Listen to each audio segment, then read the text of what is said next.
Well, we'd like to welcome everyone to our Elmore County Commission work session, Monday, July 24th, 2017, beginning at 5 p.m. We'll call the meeting to order.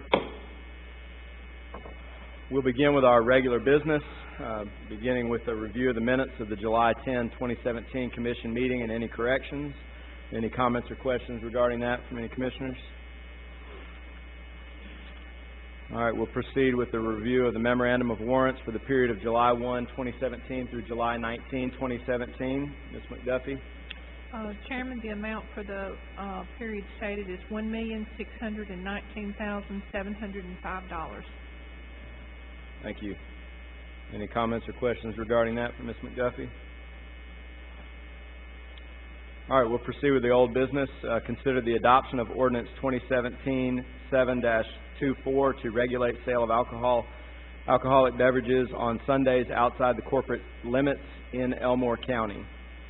This process began several months ago with the local delegation passing this in the State House, and now we are in the final stages of that taking place here in Elmore County. This has been published the required number of times prior to the ordinance taking effect, which would begin on August 1 of this year.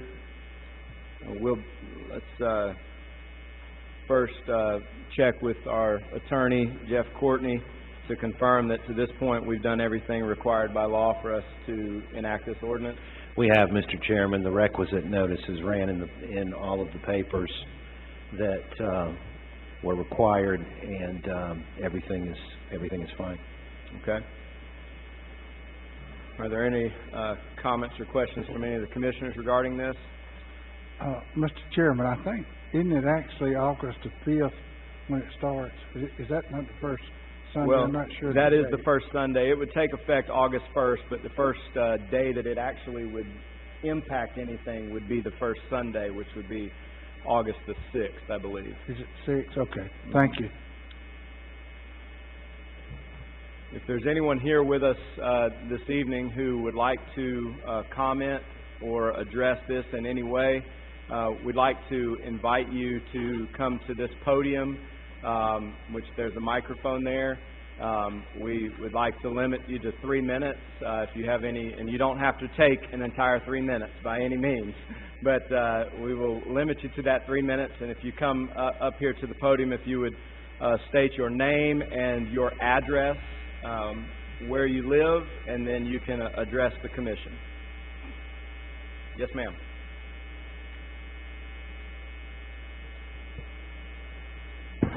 Deborah Patel, 95 Mallory Lane, Elmore, and I was wondering if this would include the town of Elmore itself. Okay. The ordinance itself, as we as a county commission are voting on tonight, is outside corporate limits. So depending on the municipalities, the municipalities have the opportunity to vote on these things within their city councils. I'll let Commissioner Mercer, who would be the town of Elmore, and Commissioner Reeves, part of that as well, address that if you'd like. Sure. Chairman, I have spoken with Ms. White, excuse me, with Mayor White about this, and they have addressed this at a council meeting. I'm not sure what their intentions are after that, but I do know this was discussed at a council meeting a number of months ago. Okay, so we do not know yet if it, is approved or... So what we've done by doing this is we've given all of the municipalities the opportunity to join what we are doing as a county in the unincorporated areas. We've opened the door for them individually to vote on their own local ordinance. So the city of Millbrook, the city of Wetumpka, Tallahassee, and other communities are all, during this same time period, are meeting and voting on this as well. So I would encourage you to contact them if you would like to address that. Okay. All right. Thank you very much. Yes, ma'am. Are there any others who would like to come and address the commission? Are there any commissioners who would like to make any comments regarding this publicly.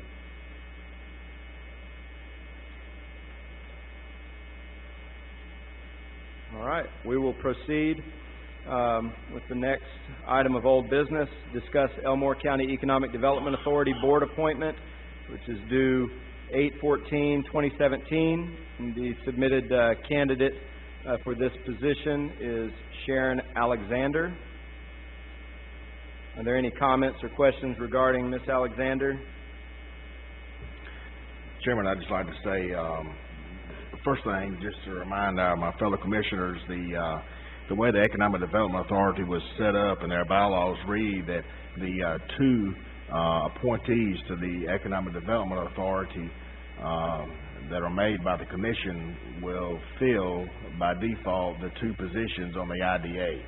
So this Ms. Alexander or whomever is appointed to the ACETA board will by default fill the commission's position on the IDA.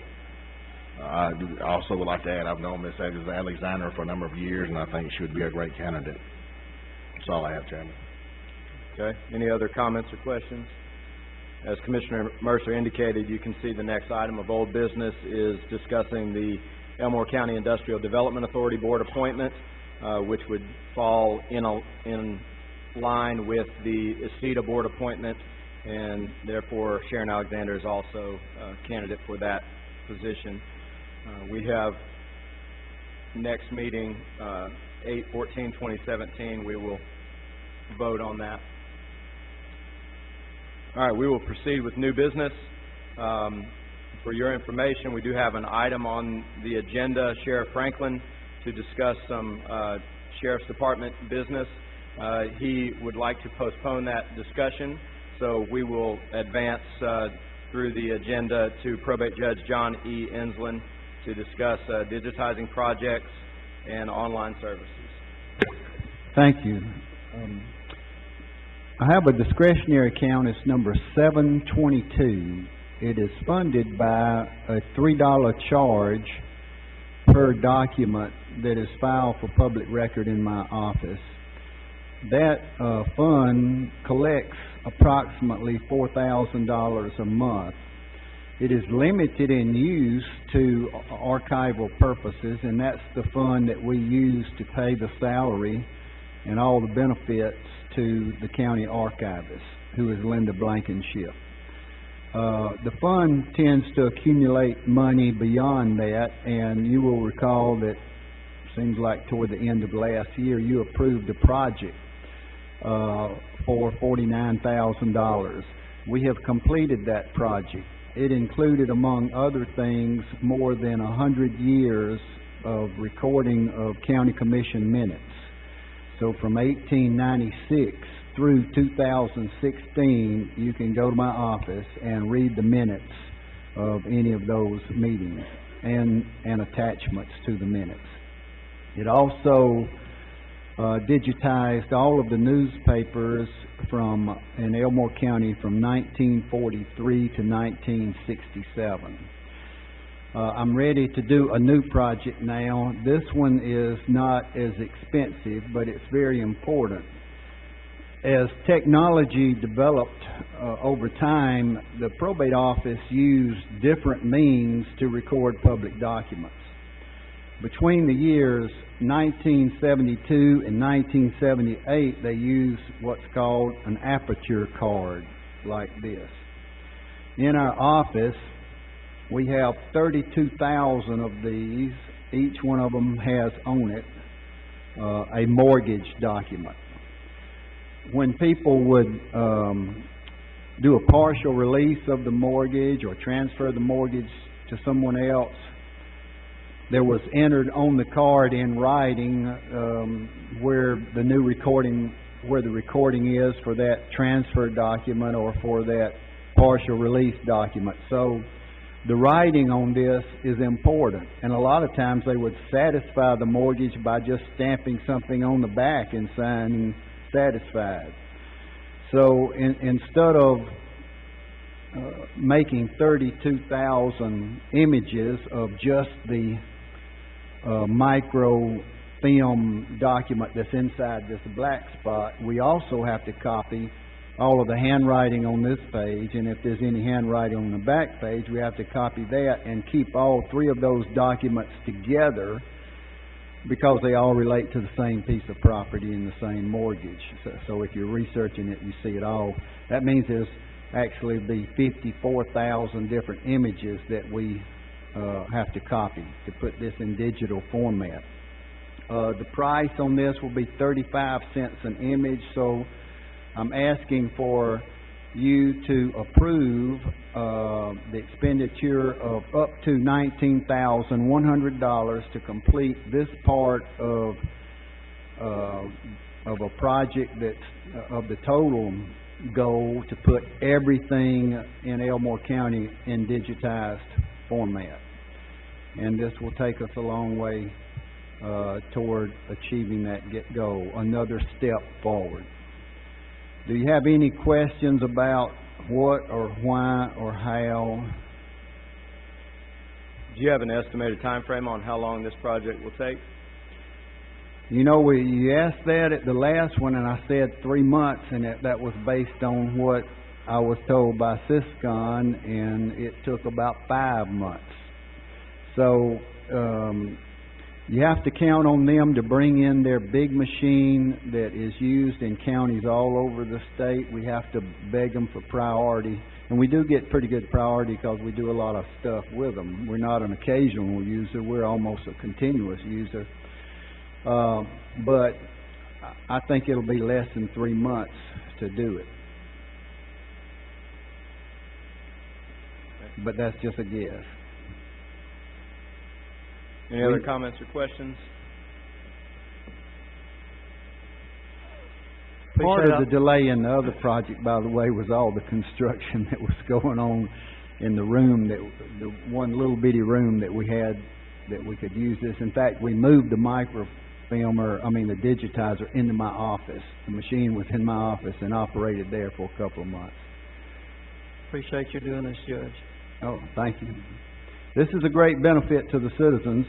The only other thing is an announcement, basically, and I'll leave 6 or 7 copies of a news release on the table back there that I'll just share with those who are here now. Is at no cost to the county commission or the general fund, we now have all of the digitized documents in the probate office online. And we have negotiated, we now have 2 systems online. We have one system for the professional who has to register, pay $25 up front, and it's a fairly expensive system, but it saves you money if you're an out-of-state surveyor, appraiser, investigator, forester, engineer, utility company. Alabama Power Company is a big user of it. That one's fairly expensive, and I asked them to do something for our citizens who want to just get a copy of their deed at home, for instance. And I now have that set up where you can go on, there's no charge to access the site, there's no charge to review the entire index.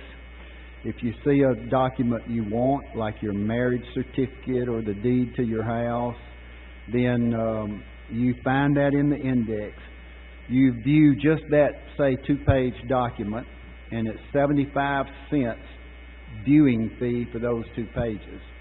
And then the copy cost is $1 per page, which is the same by statute if you come to the office. So it costs $1.50 more to do it at home, but that'll save a trip to the courthouse and the time involved in that. If you live out of state, that's really nice. So that is online now. It's available. The news release gives you the website you can go to and start using it. Any questions about that? Yeah, Judge, what I was going to say, the news release that you made reference to is the document you got to us earlier today, and I looked at the website, and that's I want to tell you thank you for your effort in recording, preserving those documents.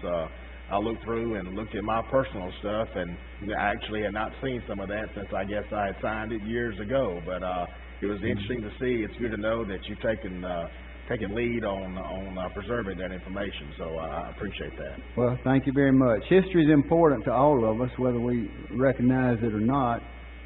And one of my major legal duties is to preserve our public documents. And I hope that we are the first county in the state of Alabama that has every document in the probate office digitized and online to view. Thank you. Thank you. All right, we'd like to invite Howard Johnson from Carp Deck to come up and provide us with an update on the Census Addresses Update Team.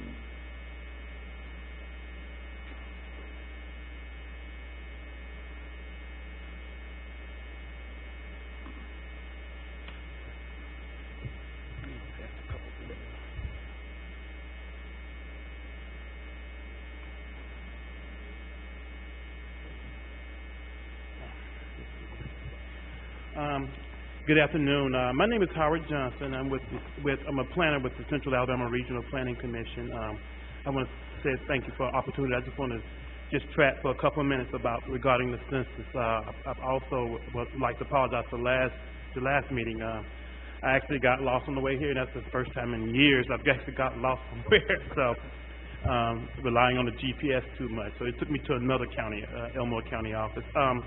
So first of all, I'd like to the reason I'm coming this evening is that I want to talk about the 2020 census is coming around relatively soon. And the reason we're starting this early on, this is an opportunity. Basically, Carp Deck is partnering with the U.S. Census Bureau, who basically came to us and also the State Data Center at the University of Alabama, and asked us to assist in helping to prepare and plan for the census. So this is an opportunity for Elmore County to get involved in the process on the front end as opposed to at the end of the process. I guess our concern is that there may be an undercount based on the history of the census in Alabama. There's been a lot of undercount. So, and it's very important because, as you know, the census is the primary purpose of the census, U.S. Census, is to allocate the congressional seats, and also, which is more important to us, is the allocation of that $40 billion of revenue based on population. So that's really important to us as a grant writing agency. When you write to local grants, those census numbers are used for approximately 10 years to make those decisions. That's one of the main tools. There's also tools businesses use when they decide where to locate, and they look at your information. So it's very important that you want to have an accurate count. So that's the goal here, is to get an accurate count. So as I pass out the flyer, so what I'm working on now is I'm putting together what's called a regional, I call it a LUCA team, or the Census Update of Local Census Addresses. The Census Bureau this time is getting a little bit more stringent. They're asking for information, and so they're asking for each of the local governments they're going to submit, allow you to share their data. Well, let me rephrase that. I don't want to say share. They allow someone from the local government to view their data and update their addressing data. And so that way, if there are annexations and new residents that come into the picture that the Postal Service may have not picked up on those addresses, it allows them someone at the local government to review it ahead of time. Because this time the Census Bureau is stating that you just can't say, well, here's an apartment complex and there are 80 units in the complex or 20 units. They want to know each individual unit numbers, and they want very detailed information. If not, those people will not be counted. So that's the key here, is that you want to make sure that check the accuracy of their data, which may be a little dated. So this is one of the things that the reason I'm putting together a regional LUCA team is that I'm going around each of the city council and the county commissions to make sure there's someone represented at the table. So recently we had our first workshop, which the Census Bureau did come, and we met July 21st at the Montgomery County Commission chambers, and we had a meeting. But I don't think anyone from Elmore County was there. So what I'm asking for is to maybe the commission may know someone who would like to either serve on the team, and over the next couple of years, there's going to be a series of workshops. Some will be technical, some will be general, to actually work and so that the information is reviewed and is corrected, and correct information is given to the Census Bureau. One other thing the Census Bureau is also going to do on these addresses, that each address has to be what I call geocoded. It's got to be digitally entered, and you can actually pinpoint it where it is on on a map, so to speak. So that basically, and from time to time I'm gonna come. Greg Clark, who's my director, is from time to time I'm going to be giving you updates as the efforts goes along. So that's basically it in a nutshell. Are there any other questions? Let's see. Any questions? Okay, so the next opportunity for someone from Elmore County to participate is October of this year in the training workshops? Well, actually, that's not on this list. Actually, the Alabama State Data Center has put together an extra workshop. I can pass that date on. That's going to be held soon for those who did not attend the meeting here. It's a statewide. It's going to be held in Birmingham for all of those governments who want to participate and get the overview. Let's see, I have that date in my notes. But they went back and scheduled a statewide meeting just for those who did not get to attend. That recently just happened maybe last week, so a week or so. So I'll get that information to you for those who want to attend. Basically, the team I put together, ideally they would want somebody who's an elected official and maybe somebody of a technical nature, maybe a E911 person or a GIS person would be ideal. Or anyone who wants to, represent Elmore County would be fine. So that's about it. But there's also other workshops that's going to be planned in the future as the Census Bureau plans. It's an ongoing effort. It's going to take a little time, and it's going to be carrying on from now until Census Day. Okay. Thank you very much. Any questions? Okay, thank you, comments? Chairman. Any other questions? Okay, thank y'all for allowing me Thank for you, your sir. time. I would like to invite Miss Emily Hutchison from Child Protect to come up to the podium, please.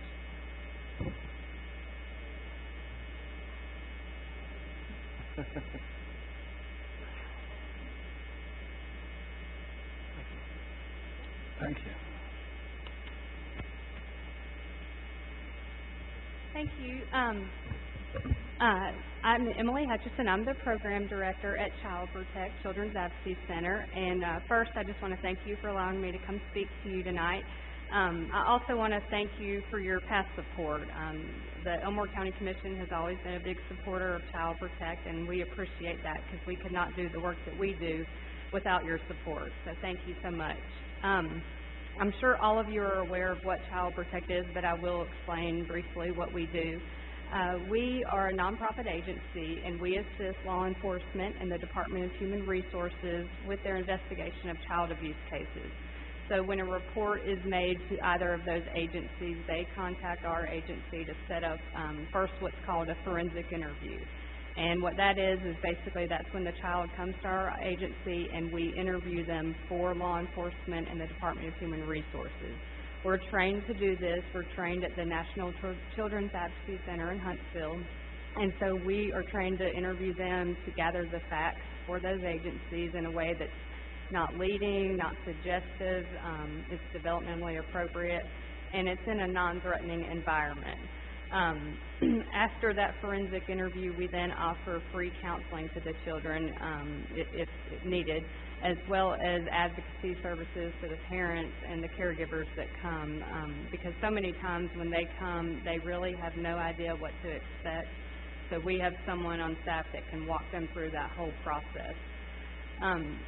You probably are all aware, I think I emailed all of you at one point to let you know that we just opened an office here in Elmore County. We're at 633 Coosa River Parkway here in Wetumpka. And we opened in February. We had our ribbon cutting in April. And so far we're seeing kids, we've already seen about 30 children since we've opened for forensic interviews. And so what I'm here tonight to ask is just for your continued support. I've already submitted a letter requesting the same amount you gave last year, which was $2,500. I also, in that letter, explained that this coming October, when our new fiscal year begins, we are going to be incorporated under the Butterfly Bridge Children's Advocacy Center, which is in Chilton County. The reason for that change is because the 19th Judicial Circuit makes up Otaga, Elmore, and Chilton counties. So from a judicial standpoint, we think it would be smarter for all of us to be up under the same umbrella. So what that means for this office here in Wetumpka is just a name change. We're still going to be providing the same services. We're still going to serve the Elmore County residents. All that's going to change is just the center that we're incorporated under. And that's pretty much it. So are there any questions? So will the Child Protect in Montgomery continue with the name Child Protect? Yes, and they'll just serve Montgomery County. And so we have an office in Prattville that I opened as well. So that office and then this office here will be incorporated under Butterfly Bridge. Under Butterfly.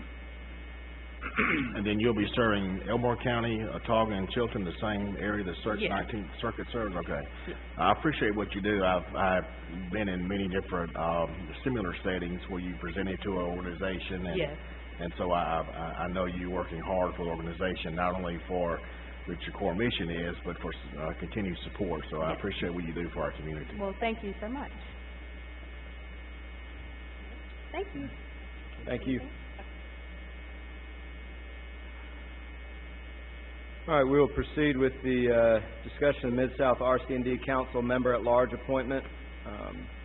This information, if you remember, we recently, within the last couple of months, we ratified the appointment of J.O. Norris from Millbrook as an at-large member of Mid-South RC&D. This is similar in your packet. You have an email from Patty Lambert, who's the director of the Elmore County RC&D, and there's a gentleman by the name of Jimmy Harris, who is from the Alabama Wildlife Foundation or Federation, and he has been serving on this board as well, and this is something that we would be ratifying this as well. So I don't know that his name is written down here, but Jimmy Harris is the candidate, and he is currently already serving on the board. Any comments or questions on that? All right, we'll proceed with the next item on our agenda. Consider Retirement Systems of Alabama resolution granting retirees a one-time bonus provided for by Section 2 of Act 367 of the regular session of the 2017 legislature. And I think we each received this in the mail, each commissioner. This is something that is done, I don't know if it's done every year, but it's done periodically when the legislature votes and passes to have these one-time lump sum bonuses. Are there any comments or questions on that?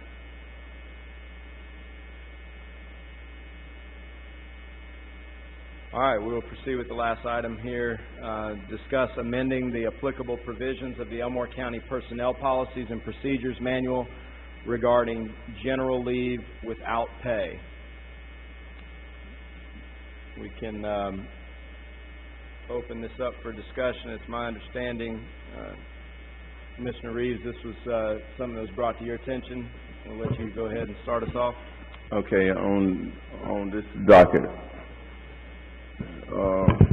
we're discussing the leave without pay. We, as a county commission, we give all our employees annual leave, sick leave, and the Family Medical Leave Act is enacted by the federal, and we also do that.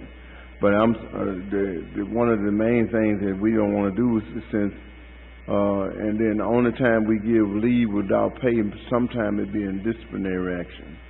But what we want to do here is to make sure that all our employees use the leave that is granted to them before they can use leave without pay. Okay. Are there any comments or questions? I've got a few thoughts that I'll share. Yeah. Go ahead, Commissioner Reed, or Mercer. Sure.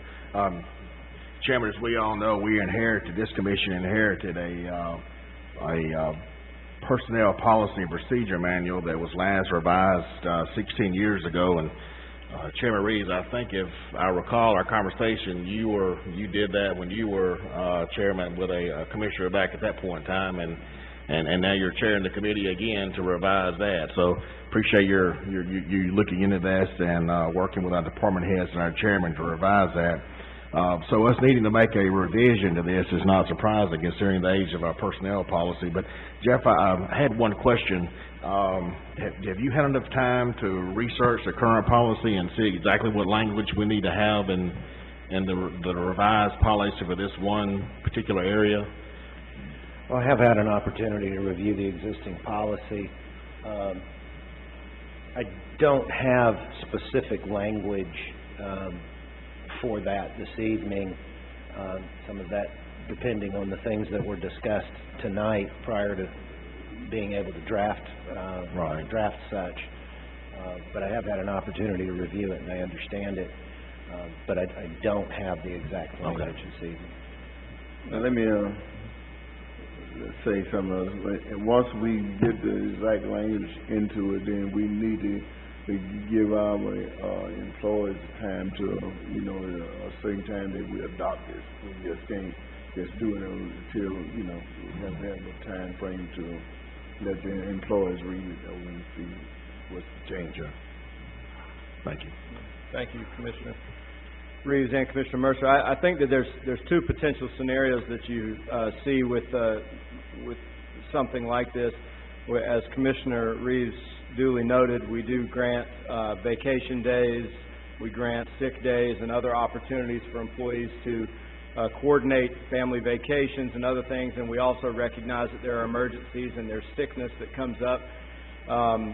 The two possible scenarios here are, one, individuals who have vacation days and they have something planned in the future, and then an opportunity comes up in the near term and they choose to not use a vacation day but just say, I'm going to take leave without pay today. And that is not something that we currently address in the policy manual, but it is something that we need to address. And the second scenario is individuals who have exhausted all of their days, whether it be sick days or vacation days or personal days, and then they decide that there's an opportunity to do something and they want to just take a day without pay. And what we need to address as a commission is that we acknowledge there are certain extenuating circumstances in people's lives, right, but there needs to be a procedure by which they get that approved with the department head prior to considering anything like this. This is not a temp agency. We don't just work when we feel like working. If we have days granted to us, then we can use those days as we see fit. But when an individual chooses to take leave without pay, it puts a burden on all of their coworkers who are there and are fulfilling their responsibilities. So I agree, and I appreciate Commissioner Reeves bringing this up. I think my view on this is we allow our attorney to provide us with something drafted between now and our next meeting, and then we would have an opportunity to consider that, and then we could give the employees an opportunity to consider it as well and go through that adoption process.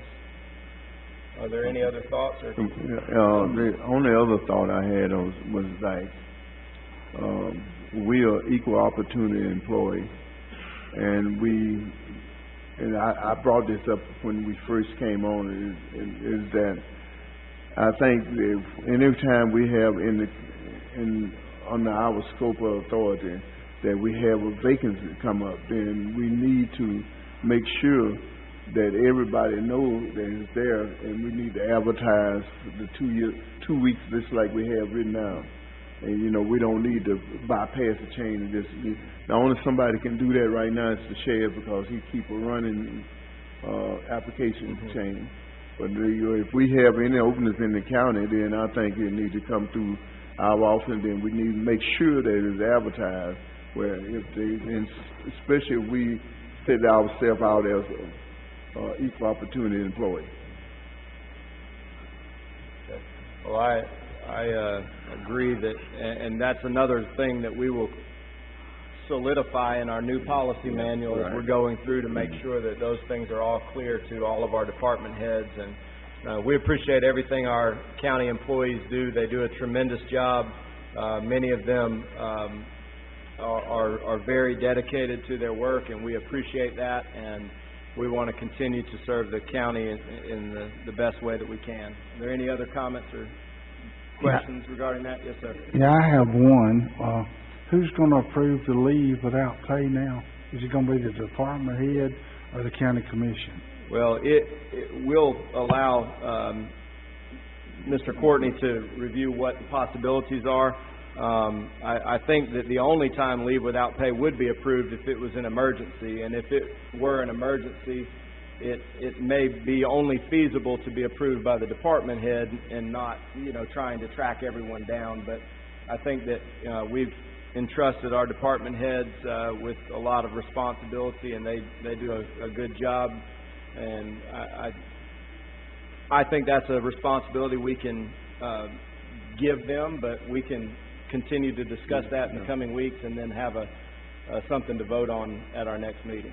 Yeah, we'll let our attorney research that and look into it. Yeah. Okay, we'll move forward with the consent docket. We've got the travel memorandum. We have approving a 40-hour sick leave donation from Richie Byard to David Lockhart. Approved 40-hour sick leave donation from Jerry Mann to David Lockhart, and approving 40-hour sick leave donation from Barry Smith to David Lockhart. Personnel notifications, notification of hire of Eric Bruner, Deputy Sheriff, replace C. Shaw, effective 7/27/17. Notification of hire of Blake Hicks, Corrections Officer, replace A. Brown, effective 4/18/17. Notification of transfer of Stephen Sims, Investigator, to U.S. Marshal Task Force, effective 7/24/17. Notification of promotion of Eugene Luke Reeves to Investigator, Drug Task Force, replace S. Sims, effective 7/24/17. We'll proceed now with the reports to the Commission. Ms. McDuffie? No further report at this time, Chairman. Thank you. Mr. Richie Byer is at an association meeting out of state, and in his stead is Luke McGinty. Luke, is there any report from the Highway Department? I just have a couple small things to mention. Ingram Road, our two bridge replacements over there, we're working just as fast as we can to get that road open back up. Our crews are working there, building the gaping baskets and working on the approaches. Airport Road, the paving project, the federal aid paving project is completed, and the only thing that project lacks is the permanent stripe. So that will be coming after the curing period. And then the last thing is the Redland Road Bridge. We had to go down and do some leveling again on that site this morning. It had sunk down a little bit, and we got that smoothed up, taken care of. So that'll be easy for the vehicles using that route. So but that's all I have. If y'all have any questions. Luke, do we have any update on David Lockhart? No, sir. I have not heard anything on him. I'd like to say I talked with Luke today, right, Luke? That's correct. And he saw the problem immediately, Yes, and I appreciate that. Yes, sir. Look, on the Ingram Road, I know we had a goal of trying to get that completed before school started. We still on target there, we think? Yes, sir. That's our goal. But by the end of next week, we're hoping to have that open back up. So if the weather will hold off, we're going to try to get another crew over there by the end of this week and get to work on that and get it open back up. Very good. Thank you. All right, our EMA Director is out of the state tonight. We'll proceed with the County Attorney, Mr. Courtney. I have nothing further, Mr. Chairman. Thank you. We'll proceed reports to the Commission. We'll begin with Commissioner Holt. Yes, sir. One thing that, I'd like to say I appreciate each and every one of you being here tonight to be a part of our meeting. We appreciate you being here. One thing that I saw, Mr. Chairman, when I was traveling recently through Clay County, they had a kind of like a political sign, like the ones you put in your yard with the two-prong metal stands that said, hey, y'all, let's bag it. You know, they were trying to do away with litter. And, in my opinion, I think that's kind of a serious problem in some areas. I'd like to see us at some point in the future address litter and try to clean our county up. If you go to, which I'm leaving in the morning going to Cherokee, North Carolina, if you go to some of those areas, you don't see litter. And you get in some of our areas, especially where I live up in Titus, you see a good bit of litter. It really has a negative effect on our image of our county. And I'd like to see us at some point in time address some kind of campaign to try to eliminate litter. And I know, Commissioner Doherty, you over in Lake Martin, you know, that a lot of people come to visit and so forth. And I think it's important that we present an image of a clean, environmental protected county. So all I'd like to say is at some point in time maybe we could come up with a campaign ourselves to address that and make things look a little bit neater and better. Thank you, Mr. Chairman. All right. Thank you. Commissioner Daughtry. Thanks everyone for coming. And just to add on what same subject that Commissioner just did about litter. One thing we found that's worked real well up in District 2, particularly in the Lake Martin area, is getting the corporate entities involved. Obviously, it's a mindset of the citizenry that you'd have to change out there. I don't think we'll ever do away with it, but we can be optimistic and try to do so. But we've got businesses and entities up there that adopted the mile with the state program. We also have businesses up there that about every 3 or 4 months, their employees during the day, during the working hours, they'll take a half day or maybe even a whole day and get out on a certain section of highway and pick up the garbage. And that's been very successful up in the Lake Martin area. But I appreciate the sentiments of Commissioner Holt, and I would certainly support a campaign to that effect for the whole county. And I appreciate even in last week, I've had citizens tell me that they appreciate the countywide cleanup that we already have in place with the numerous dumpsters in different locations. I have received comments on that even during the last week, and the citizens are very appreciative of that. That's all I have, Mr. Chairman. Thank you. Commissioner Mercer. Thank you, Chairman. I just wanted to make sure that all here are aware that our County Engineer Richie Bauer will be joining this week the Board of Directors of the National Association of Counties as the National Association of County Engineers representative. That's a pretty big deal, and we're very fortunate to have Richie as our engineer, and I just want to say congratulations to him for his accomplishment on that national level. Thank you. Commissioner Reeves. I just want to say thank you to everyone that came to our meeting to see what we're doing here. And I'd like to talk a little bit about what Commissioner Holt just mentioned about the cleaning. I know I had some citizens over in the Elmore area that they talk about, and we're doing a big 4-lane highway down through there, and then you can turn off on a little side road, and it looks like you turn into a garbage dump. And we do need to address. I would go right along with Commissioner Holt. We tried this once before. That's when countywide cleanup came about. But now we got to, and then we came up with getting people to do recycling and other things. But if we don't get out there and like promote what we are doing and getting the citizen involved, then we're gonna still be at a standstill. That's all I have right now. But I do support the cleaners of the county. Thank you.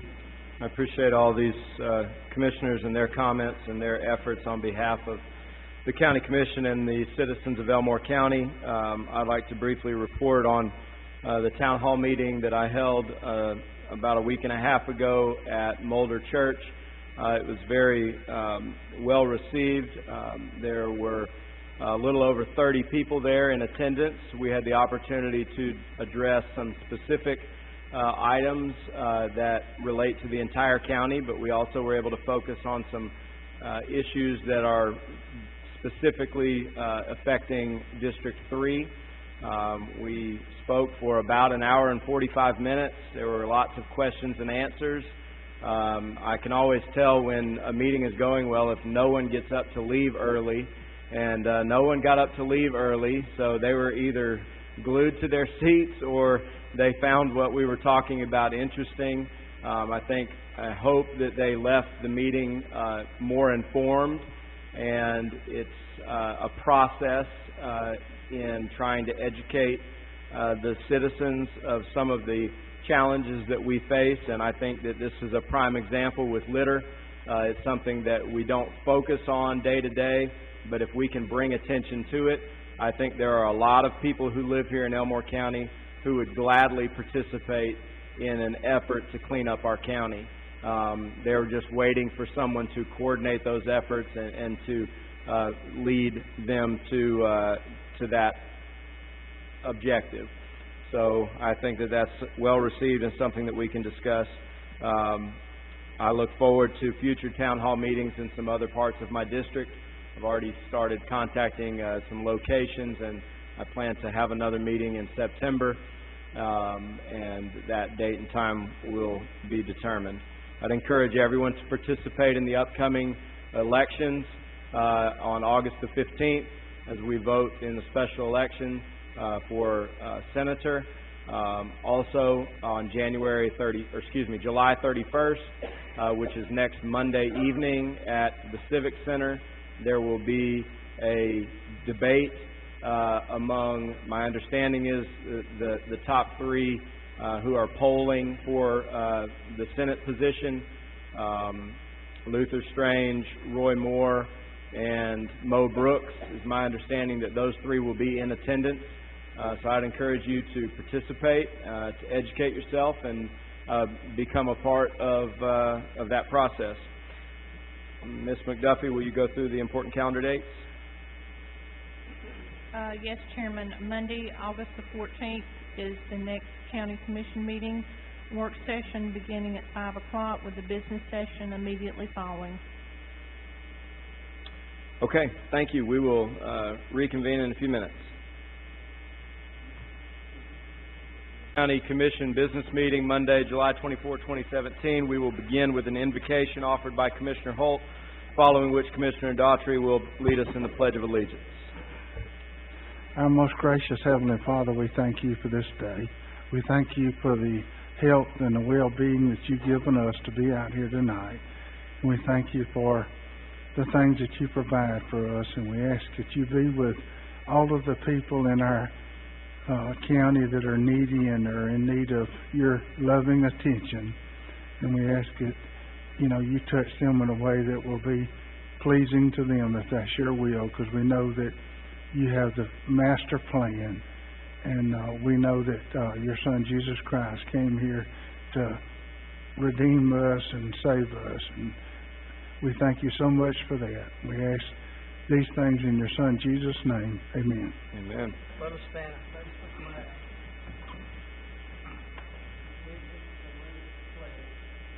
To the flag of the United States of America, to the republic for which it stands, one nation, under God, indivisible, with liberty and justice for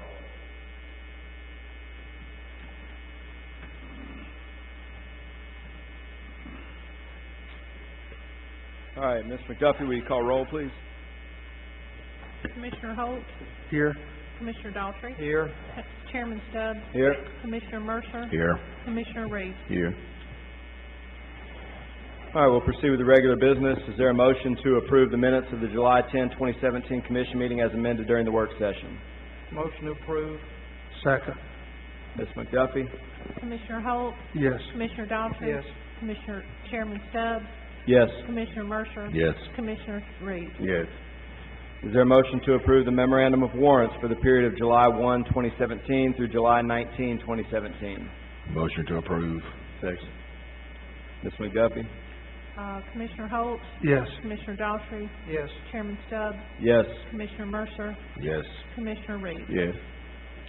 All right, proceeding to our old business, is there a motion to approve or deny the adoption of ordinance 2017-7-24 to regulate sale of alcoholic beverages on Sundays outside the corporate limits in Elmore County? Motion to approve. Second. Ms. McDuffie? Commissioner Holt, Yes. Commissioner Daughtry. Yes. Chairman Stubbs, Yes. Commissioner Mercer, Yes. Commissioner Reeves. Yes. Proceeding to new business, is there a motion to approve the probate digitizing project from discretionary fund 722? Motion to approve. Second. Ms. McDuffie? Commissioner Holt, Yes. Commissioner Daughtry. Yes. Chairman Stubbs, Yes. Commissioner Mercer, Yes. Commissioner Reeves. Yes. Is there a motion to approve appointing Jimmy Harris, member at large, to the Mid-South RC&D Council? Motion to approve. Second. Ms. McDuffie? Commissioner Holt, Yes. Commissioner Daughtry. Yes. Chairman Stubbs, Yes. Commissioner Mercer, Yes. Commissioner Reeves. Yes. Is there a motion to approve Retirement Systems of Alabama resolution granting retirees a one-time bonus provided for by Section 2 of Act 367 of the regular session of the 2017 legislature? Motion to approve. Second. Ms. McDuffie? Commissioner Holt, Yes. Commissioner Daughtry. Yes. Chairman Stubbs, Yes. Commissioner Mercer, Yes. Commissioner Reeves. Yes. All right, is there a motion to carry over amending the applicable provisions of the Elmore County Personnel Policies and Procedures Manual regarding general leave without pay? This will allow Mr. Courtney to provide those Motion carried. guidance. Motion to carry over, is there a second? Second. Ms. McDuffie? Commissioner Holt, Yes. Commissioner Daughtry. Yes. Chairman Stubbs, Yes. Commissioner Mercer. Yes. Commissioner Reeves. Yes. Is there a motion to approve the consent docket as written? Motion. Second. Ms. McDuffie? Commissioner Holt, Yes. Commissioner Daughtry. Yes. Chairman Stubbs, Yes. Commissioner Mercer. Yes. Commissioner Reeves. Yes. Personnel notifications, notification of hire of Eric Bruner, Deputy Sheriff, replace C. Shaw, effective 7/27/17. Notification of hire of Blake Hicks, Corrections Officer, replace A. Brown, effective 4/18/17. Notification of transfer of Stephen Sims, Investigator, to U.S. Marshal Task Force, effective 7/24/17. Notification of promotion of Eugene Luke Reeves to Investigator, Drug Task Force, replace S. Sims, effective 7/24/17. Are there any additional reports to the Commission? Ms. McDuffie, Mr. McGinty, Mr. Courtney? All right, is there a motion Mr. to Chairman. adjourn? Yes, sir. You're going to make that motion. I'd like to make a motion that we adjourn. Is there a second? Second. Ms. McDuffie? Commissioner Holt, Yes. Commissioner Daughtry. Yes. Chairman Stubbs, Yes. Commissioner Mercer, Yes. Commissioner Reeves. Yes. Meeting adjourned.